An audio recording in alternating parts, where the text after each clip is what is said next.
What do you think about people who made a decision to take part in the medical experiment? A while back I had a message from somebody, a participant of the experiment, who who felt as though I'd been criticising them unfairly for having made that decision to take part. It was one of those, oh, it's not fair, you shouldn't criticise me for taking part in it, you don't know my circumstances, blah blah blah.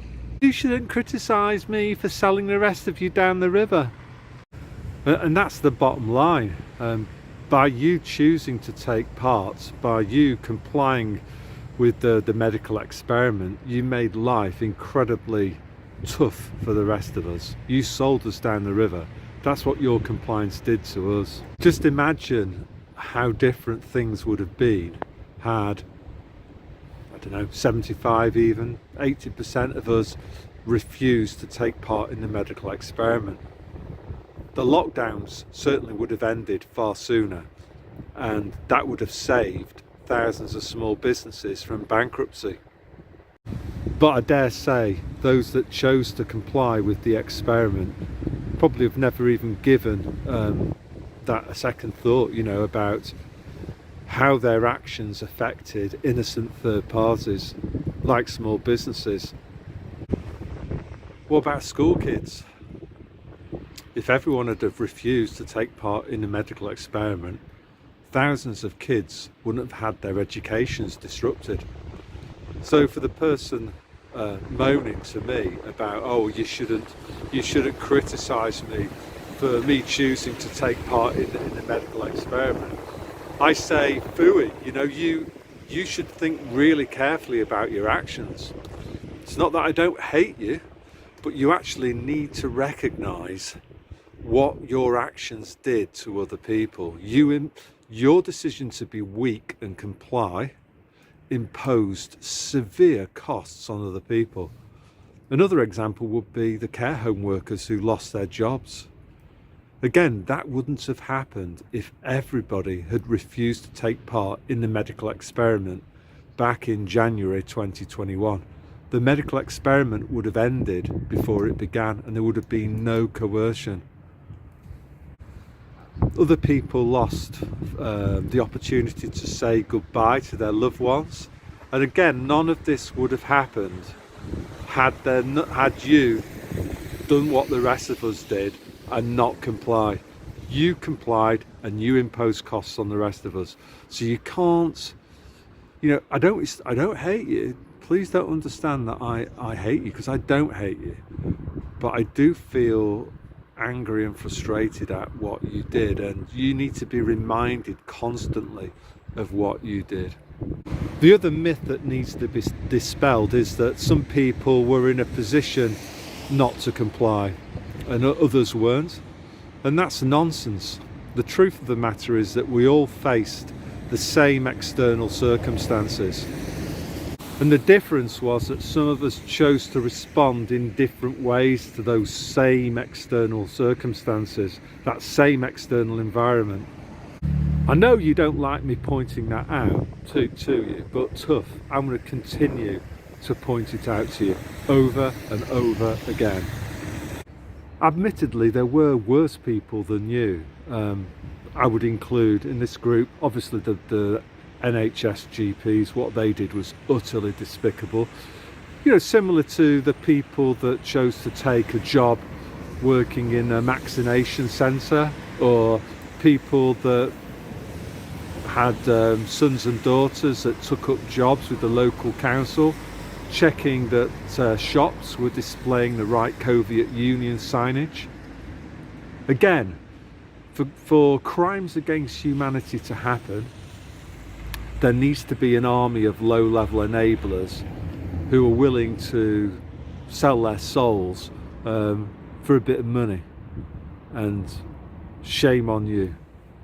The other one as well that's annoying, very, very annoying, and quite upsetting really, is people that say, oh, it was easy for you not to comply.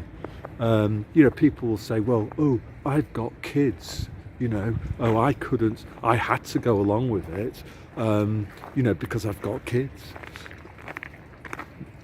ignorant of the fact that other people who never went along with it also have kids too. You know, also people that say, oh, I had to go along with it, otherwise I'd have lost my job. Well, that was me. At the time, I was earning over £55,000 a year, and I had at least 10 years of teaching left in me. So that's £550,000 that I lost as a result of my decision to do what was morally right. So how dare you say that it was easy for you? And there were other people that gave up far more than me because they refused to comply. As I say, like the people that weren't able to say goodbye to their parents because they refused to go along with the face muzzling. Loads of the weak people who complied, they kept their relationships with normies. They maintained their connection with friendship groups and professional organisations. Those of us who refused to comply lost those connections. So we actually gave up an awful lot more than what you were prepared to give up. And the fact is that you weren't prepared to give up anything, and that's why you did comply. So some conclusions then. First one is that those that complied have failed 3 huge tests. The first test that you failed was critical thinking. It was so obvious what was going on. It should have been to you anyway. The second test that you failed relates to morality. You complied with pure evil for reasons that pertained entirely to self-interest. As I said earlier at the beginning of this video, you complied, and you knowingly sold the rest of us down the river. And the third test you failed was one of courage. You lacked it. You lacked the backbone to stand up for what was right. Again, one more time, just so you get it. Your decision to comply imposed huge costs on the rest of us because it emboldened politicians to continue with their totalitarianism.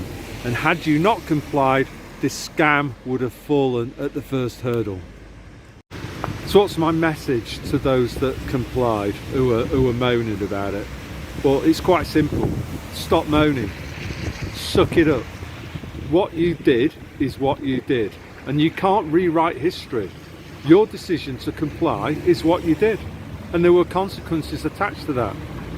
So rather than sort of moaning about other people criticising your actions and pointing out facts to you, what you need to do instead is just hold your hands up and actually say, look, I'm sorry, what I did was wrong. And that's really important, because unless you do that, you're likely to do the same thing again should something similar happen. And that's why people like me are still angry about it, because we're worried. We're worried that you're weak and you'll do exactly the same thing again should circumstances replicate themselves. So you need to hold your hands up and say, I'm sorry, what I did was wrong. And that's all I want to say. So God bless. And I don't hate you, but you need to hold your hands up and just say, look, I was wrong to take that job at the vaccination centre. I was wrong to get my son to enforce Coviet Union signage. I was wrong to take part in the medical experiment for reasons of weakness. So all I want to say, so God bless.